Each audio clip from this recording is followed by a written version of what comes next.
Good morning sir, tanong ko lang po, kailangan ba talaga i-report sa GSIS pag namatay na ang lola survivor po?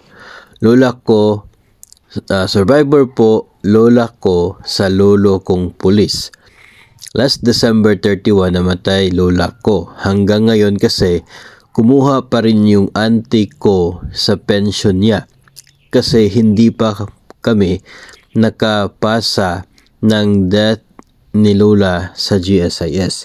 So yung case, yung lolo ng sender ay isang pulis at ito ay pensioner ng GSIS.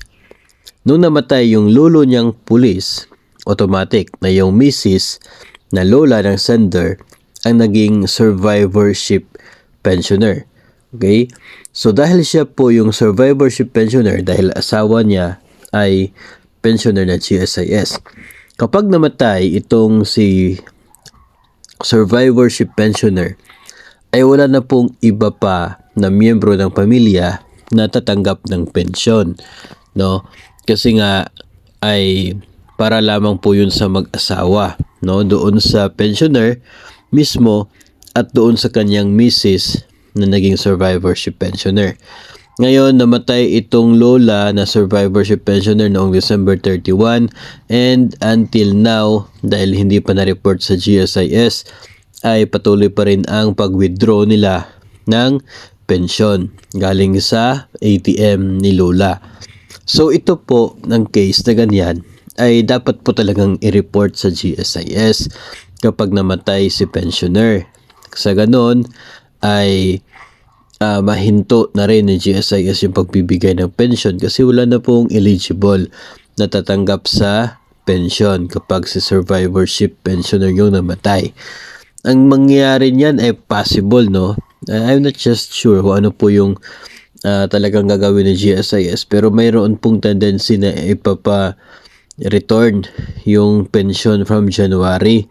No, mayroon pong tendency na ganun yung mangyayari kasi nga hindi na sila eligible to receive that pension kasi wala na yung survivorship pensioner.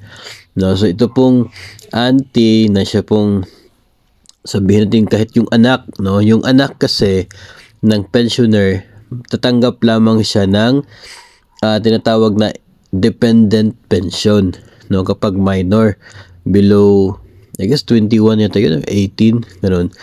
Kapag umabot na, lumagpas na sa edad na yon, ay automatic hindi na eligible sa dependent pension. Iba po yung pension na yon compared sa survivorship.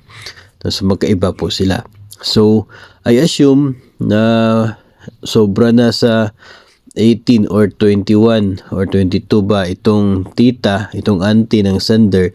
Kaya talagang wala na sila dapat matatanggap na pension pagkatapos namatay yung lola na survivorship pensioner. So, dapat na rin po talaga no, na i-report sa GSIS kapag may ganun po na case para maiwasan po na magkakaroon ng problema katulad po ng pagpapabalik ng pera na hindi na intended para doon sa mga naiwang miyembro ng pamilya.